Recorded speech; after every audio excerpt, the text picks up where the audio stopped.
Leland Live on your radio. April Marie here, filling in today and tomorrow, early next week before the 4th of July.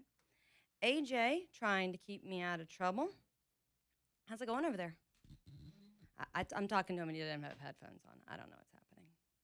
Trying to get myself situated myself. I was trying to get work ahead. We're off on the 3rd and the 4th next week. Okay. And so just trying to get a whole bunch of stuff that I'm trying to do. So I had to switch my brain to old school R&B music, to talk radio, back to a public affairs show, to just a whole bunch of other stuff. So That's a lot happening over there. yeah, my brain is switching like from side to side. Just Yeah.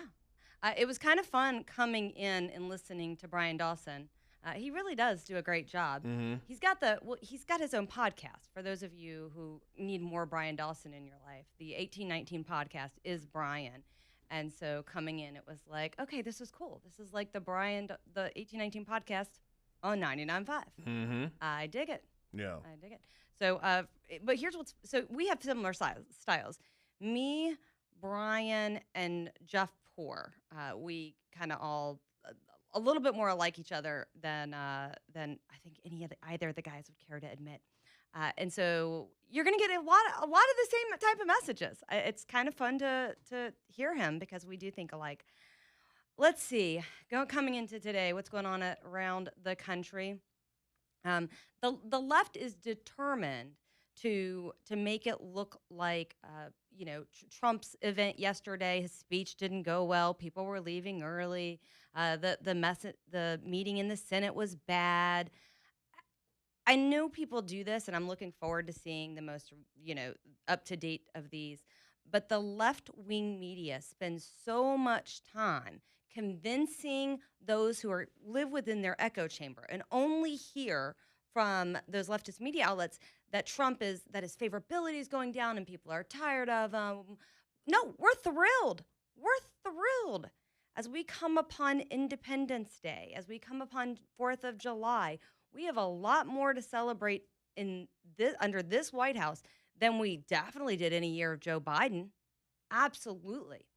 And I've been talking about it a lot. The people who are like, oh no, that the event at the White House, the fight at the White House, the motorcycles at the White House, that's just so beneath the stature of the president. Hello, ding dong. Do you guys remember what Biden did for air quotes Pride Month leading up to 4th of July when he was in the White House?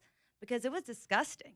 He wrapped the pillars of the White House in the colors of the rainbow to celebrate a movement that is going after our kids, that is destroying families, that is, absolutely the opposite of conservative Christian American values. It's crazy to see the left-wing media just ramping up coming into Independence Day, their hatred of President Donald Trump. And really, what they're cheering for is our own nation's demise. You look no further than the gleeful celebrations of the New York wins, those absolute extremists there, and the utter disconnect from reality that some Democrats have in terms of this is the direction the country wants us to go. No, these are radicals. These are absolute radicals getting elected in New York. And I had a conversation with Jeff Poor earlier today about this, that we need to make sure that Democrats in Alabama going into this general election, and Terry Sewell, Shamari Figures, Doug Jones, all of them, they need to answer for the direction their party is going. If for no other reason than the media thinks every Republican who runs needs to answer for the worst of Donald Trump, whether it's a quote taken out of context or whether it's something he did before he became president or whatever it is. Whenever they feel Trump has messed up, something has slipped through his fingers, something has gotten past him, everybody has to own it. Well, every Democrat needs to own this. Every Democrat needs to own what's happening in New York, what's happening in California. Oh my goodness, I got to get into a little bit of insanity that is the homelessness problems and situation in Seattle. They did an audit of the money spent and on the homeless population in uh, in in Washington State, and found that they have spent billions of dollars only to quadruple the problem.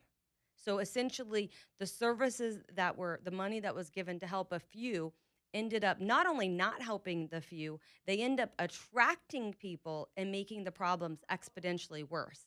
That's where we are right now. It's absolutely crazy times. Over at 1819 News, there was a story yesterday, and I'm going to get into that a little bit. As you guys all know, I cover K 12 and higher education for the state. There is an outgoing member of the Huntsville School Board who is saying she is going to file a lawsuit over the Choose Act. For those who don't know, the Choose Act is a education savings account that families can opt into. The first 2 years were income based. There were income, and there were a couple of other factors involved, special needs and special education needs, and the siblings of those who were given priority. Next year, everybody is eligible. Every student in the state will be eligible for the education savings accounts. And it is $7,000 to go to a private school, and then $2,000 for homeschool families. Well, the, we weren't the first state. As a matter of fact, we were actually ridiculously slow to get education savings accounts as far as things go nationwide. But we implement them, and now Democrats are claiming they're going to sue us over this, saying that the Choose Act is unconstitutional because using the Education Trust Fund to provide those private programs violates the constitutional obligation for public education. Here's the problem. Here's what Democrats are missing. Public education has failed so many students. I won't say all the students. I won't. There are still great teachers out there. But teachers' unions be damned.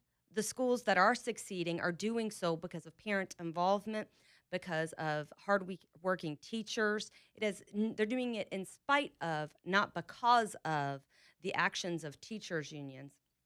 And that's why more and more families are choosing school choice options. So I want to get into, and I'm going to take a early kind of ish break here to get myself situated a little bit because but I wanted to get into a little bit what Danny Garrett, State Representative Danny Garrett, who's from Trussville, what he says about it, because he's like, not only is the program legal, he explained how they got it set up. I want to get into the number of parents involved in that. If you are a parent and you have used Choice Act money, feel free to call in. If you have questions or thoughts on school choice ESAs, call in. If you want to even challenge me on this, I'd love to talk to you. That number's 545-9950. We are going to take an early break just so I can get myself situated here. I did shockingly get here somewhat on time today, but my laptop would not turn on just now. AJ's shaking his head at me. And for some reason, the camera is oriented, not centered, so I've got that going on. So I'm going to fix all of these little things in this next break and be right back. You guys hold tight. It's April Marie filling in for Leland Live.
honestly, it's been looking like the same way the camera's been this whole time.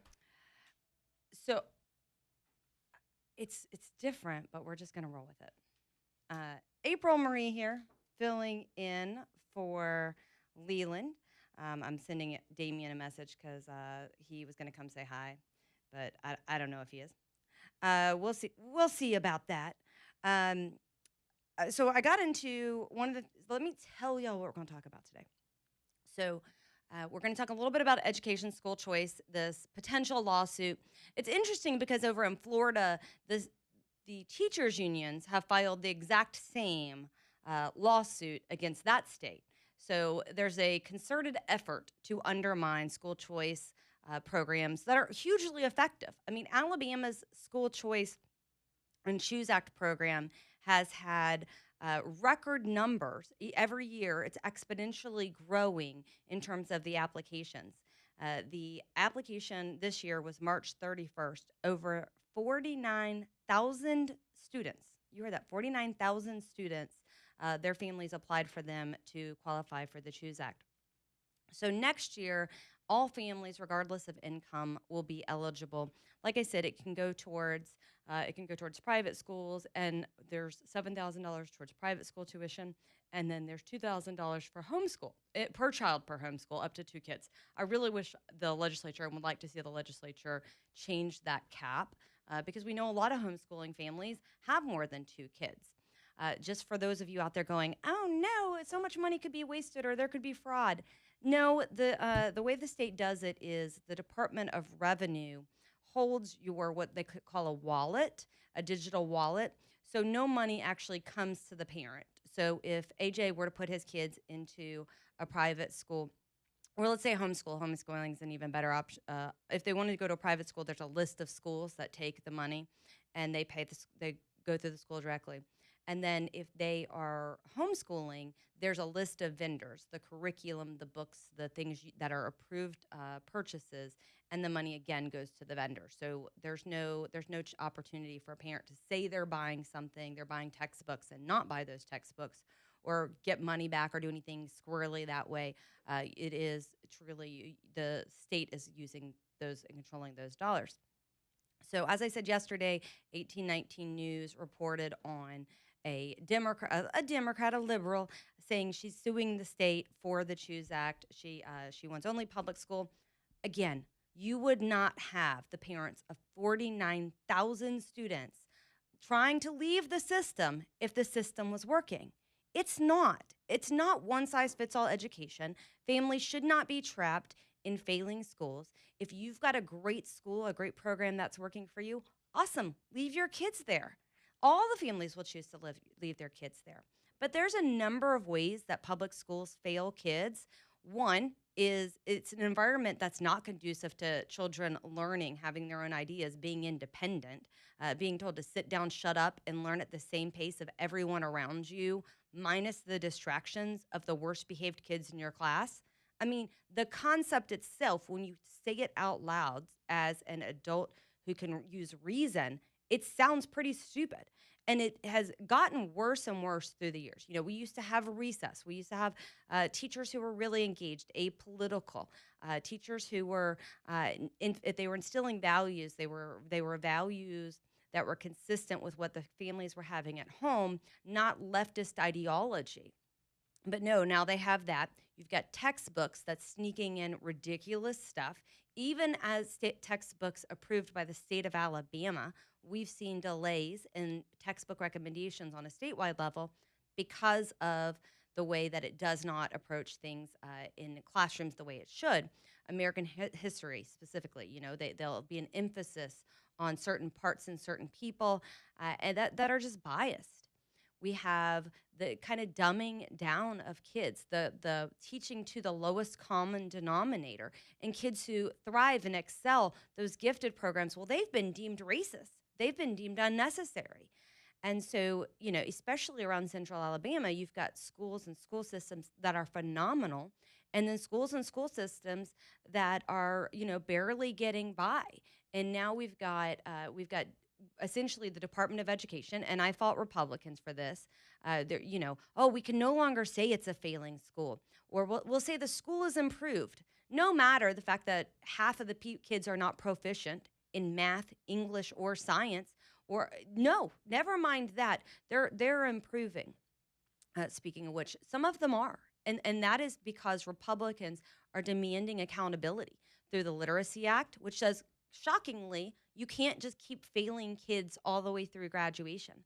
We have seen so many instances of kids getting their degree, their college diploma or high school diplomas, and not even being able to read, not being able to do simple math. I went to a Publix store. I kid you not. It was my daughter's birthday. We did a little staycation in Hoover.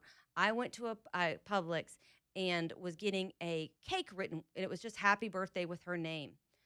The man behind the counter couldn't spell her name. It's not a complicated name. This is a young man who went through public schools all the way through in the Central. I was chatting with him, and his handwriting was atrocious. He couldn't spell. That's where our public schools are getting us, and this is why parents are fleeing.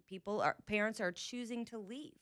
The other situation, we've got infrastructure problems that are where schools have too overcrowded, problems where schools are unsafe. There's high teacher turnover, high administration turnover. All of the things that are going on will push people into choosing a different choice for their kids. So when it comes to the lawsuit, I interviewed State Representative Danny Garrett. He was on his way to Montgomery to clean out his office. We heard from Scott Ortiz yesterday saying that they are shutting down the state house and moving over to the new one. So Danny was talking to me, so kind as to talk to me. And he says, this is just saber rattling. He says that the lawmakers are convinced that he, as the House bill sponsor, the Senate bill sponsor, and the governor's office worked with Legislative Services Agency and others, and they know that this bill is lawful. So I feel like this is the beginning. You're going to hear me talk about this today. Maybe we'll follow up next week if this lawsuit actually gets filed and see how lawmakers respond. But this is a big one. I mean, this is an effort to keep kids trapped in failing schools. Absolutely mind-boggling that anybody can choose this, that can say, anybody with a straight face can say, no, we want them trapped in those failing schools. We want them to be required to be at the school that cannot teach them to read, that cannot teach them basic math. We want them to be trapped at the school that is potentially unsafe for them, as opposed to where we are now, where we have opportunities for families to get out of those schools, to choose other schools. Some of the families that have been highlighted by Governor Kay Ivey's office are families where the parents could only afford to send one kid to private school. And so parents were having to make separate drop-offs and choose which kid was going to go to the private school or the good school based solely upon what their income was. And that's wrong. It's absolutely unfathomable to me that we would have a situation in which parents would have to make those heartbreaking decisions.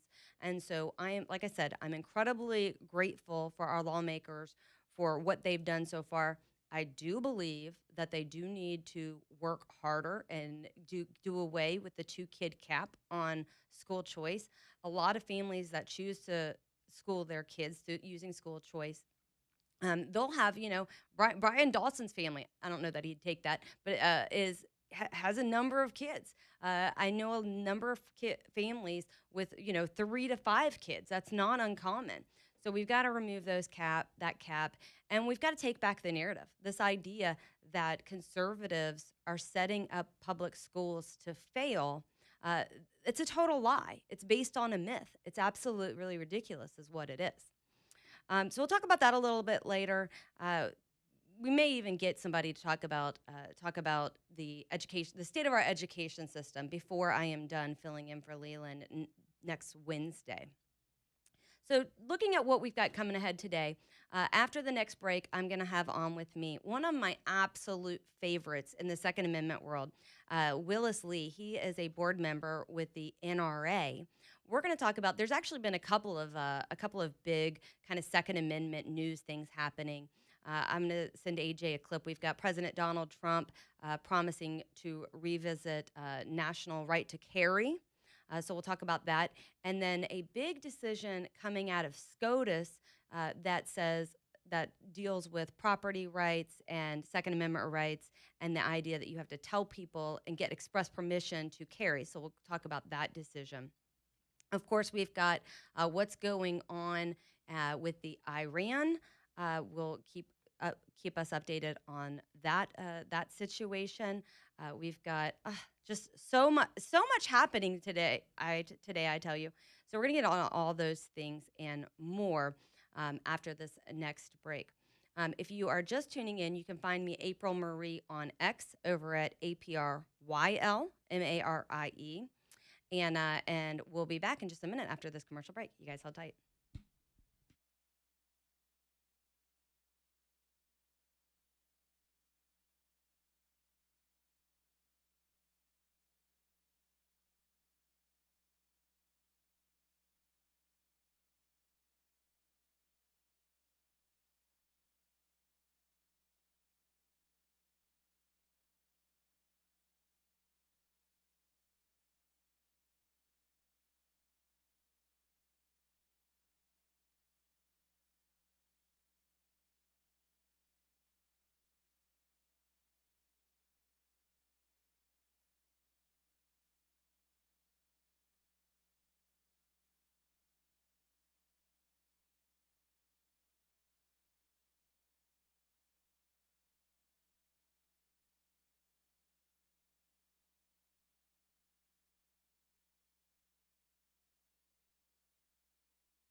Well, good afternoon, everyone.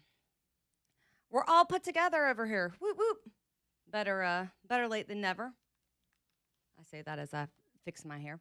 April Marie here, filling in for Leland. So excited to have our next guest. I'm going to go ahead and bring him on.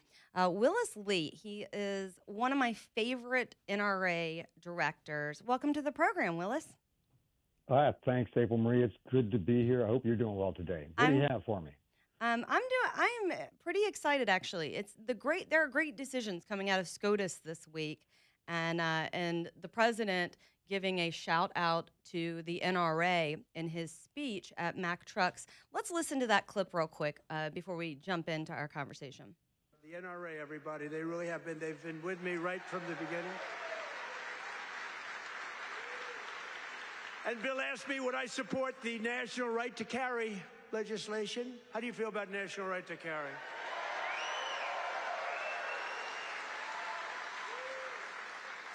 That's my free poll. You know what that is? That's a free poll. I don't have to pay $300,000 to somebody that doesn't even do polling, to give you phony numbers. See, those are real numbers. National right to carry. Yeah, we're working on it. All right, there you go. A shout out to the NRA, those who would like to imagine the NRA not as strong as they are. Trump calling them out on stage this week. How do you feel about that? I think it's excellent, and it's due deserve. We have supported Trump since before 2016. We were some of the first ones in to support him. He has absolutely supported the Second Amendment, and there's a lot of nuance and dealing that you have to do on Capitol Hill to be able to do a lot of the things he's done.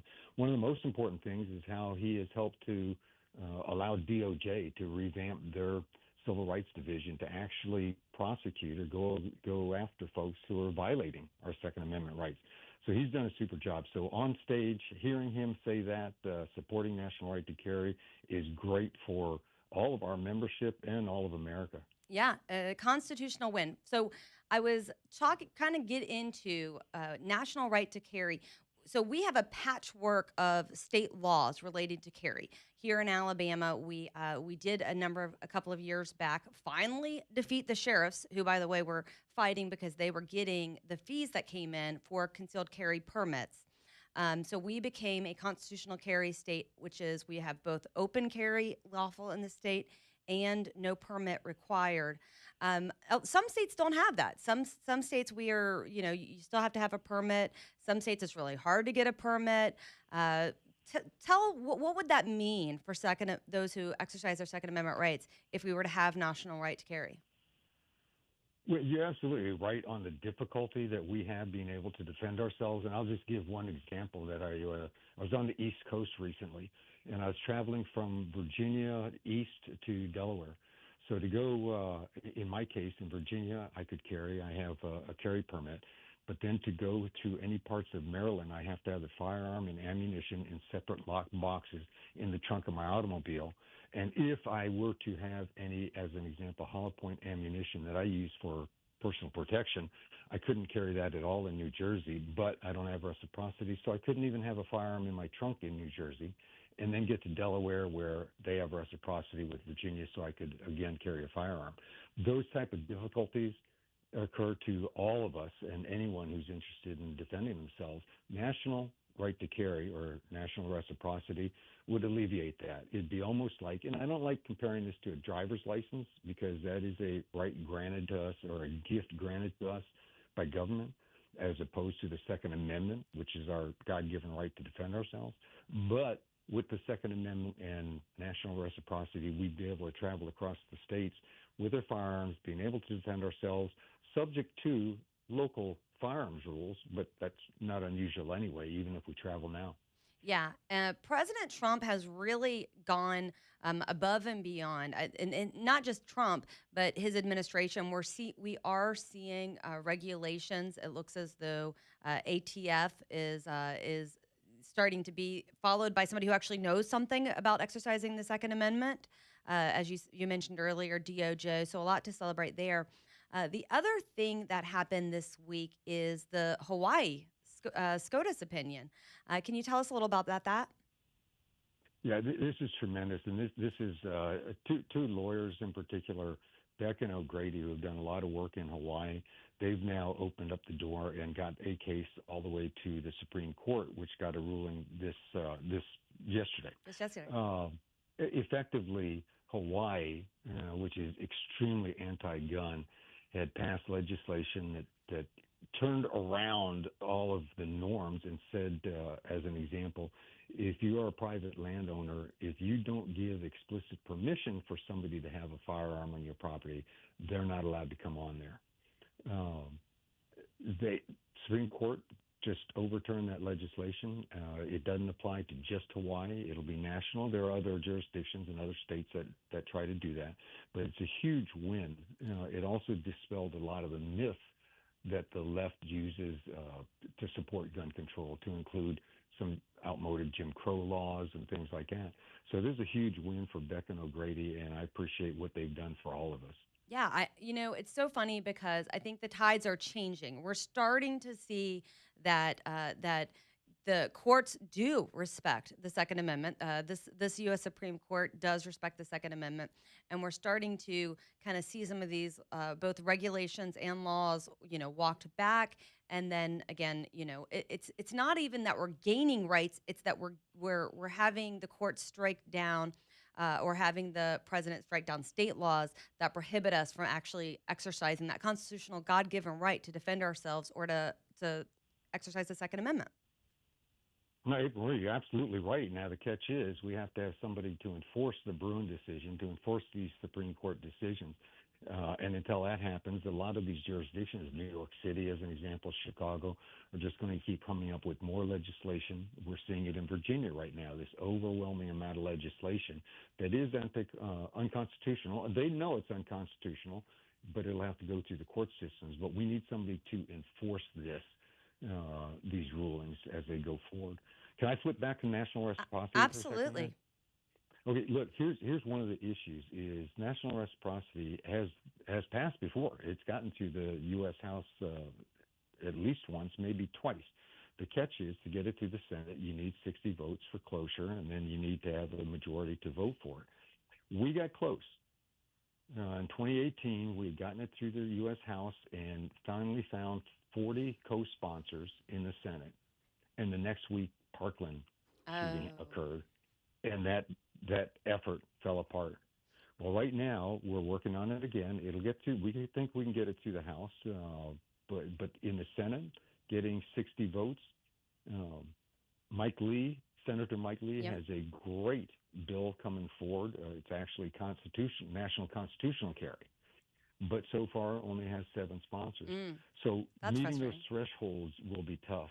Could Trump do an executive order? He could, but that would obviously go straight into the court system. It'd be fought by the left, and we go through a year or two of that, and then wait for the next administration.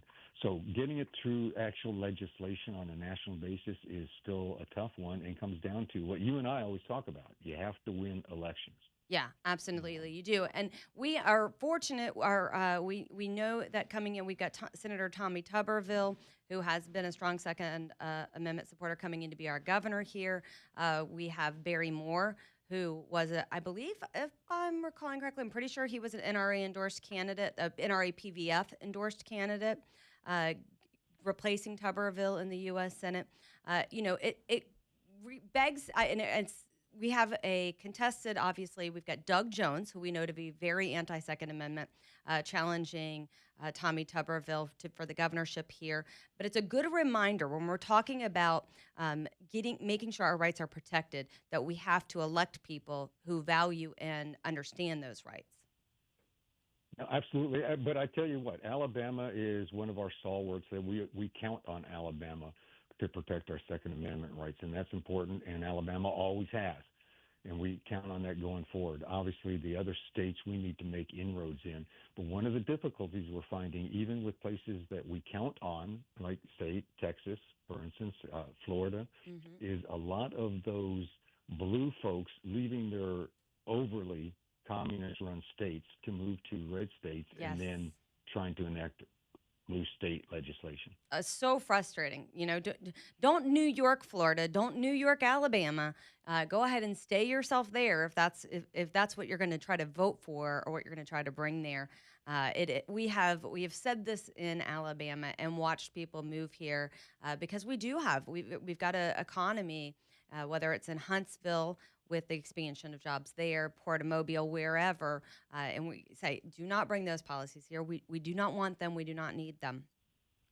And Mobile, No. they had a mayoral race last year, and the candidate there wanted to walk back our constitutional carry. She was very much against permitless carry for all of the dumb reasons, and voters resoundingly rejected that. And I'm counting right now on you all to make sure you get Tommy in there and Barry Moore. I tell you, not just on obviously Second Amendment is my hot button issue, but on the issues of life, taxes, the economy, we need them, and Alabama needs them. Absolutely. Before I let you go here, let's talk just a little bit about the NRA. The NRA we have had some really strong moves to regain its footing and refocus on the things that NRA members are used to it focusing on. How do you feel like those efforts are going? Well, clearly, we're trying to make our way back, and when you can get the president on stage giving the NRA a shout out, you can tell that some of our mojo is coming back. Right. But I'll tell you, we've had trouble with revenue ever since that disastrous court case in New York. Yep. So we're trying to build back to stop cutting our programs. And our revenue's balancing out. We're still losing some membership, but we're trying to build on what we have, preparing for this summer's National Shooting Championships. Oh, fun. If you got a minute, I'll tell you. Yeah, absolutely. We had a ruling yesterday in the NRA versus the NRA Foundation case. And that's hadn't been publicized yet. It just came out. Bottom line, though, is the judge in the district court for the District of Columbia effectively threw out half of the case from her court. Okay. She's going forward in the D.C. courts with copyright infringement and the cyber squatting allegations. But the rest of them, she said, guys, if you want to adjudicate this, you got to take it to the D.C. courts. Okay. So I anticipate that happening, but that's the latest on that case. That's good to know. I had not seen that decision yesterday. I'll encourage our listeners, if you have an NRA membership and maybe it's lapsed, it's time to go check out what they're up to now. Our magazines are now digital, so you can go online and get your magazines that way. Any other changes coming that Second Amendment supporters should be aware of? Well, changes, I'll tell you, changes. One is it's summer and it's summer vacation. You've got a house full of children who are just getting bored and driving you crazy. The NRA has 3 museums, the National Museum in Fairfax, Virginia, the Sporting Museum in Springfield, Missouri, and our Outdoor Museum in Raton, New Mexico. You all take your family, go visit them, stop, see them when you're driving across the country. You're going to enjoy it. Such a great reminder, and I know you spent a lot of time over at NRA headquarters at the range and going through that museum yourself. Thank you so much for your time. That's Willis Lee. I appreciate you, friend. Thanks, April Marie. You have a good day, and I appreciate being on with you. All right. We are going to take a quick break here. When we come back, we'll jump on into other national issues. Hold tight. Back in a second.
I almost started talking, and then I was like, "What am I listening to?" I don't know that I can say what I'm listening to, but I know what I'm watching. I'm watching AJ shake his head at me. Well, you was just jamming to it, so Yeah, then the words started. Who or what is this? He's got to look. no, it's Zach Deputy, and the song's called "The Music." All right. Learn something new, hear something new every day. No, this administration has been really friendly to the Second Amendment. I was a little unsure because there was a lot of talk about getting ATF to roll back a lot of their regulations, and the short version is it was after a little bit of stalling, we actually started to see some changes, including a package that was rolled out last month. Let's see, here we are, a little over a month ago, where ATF they launched what they're calling the new era of reform, and they have taken they're going back and essentially dropping a whole a package of final rules to streamline and repeal. And so they've got them broken down into groups, but they're repealing some regulations, modernizing some regulations, some that would just reduce the burden on those who are owning firearms, those who sell firearms.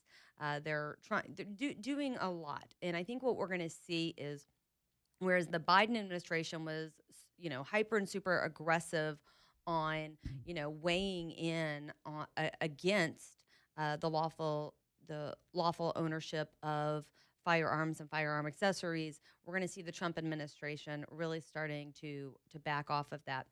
Pam Bondi, Pam Bondi. I really did. Even though she didn't have the best track record in Florida, I was hoping she would have a better track record in the administration than she did.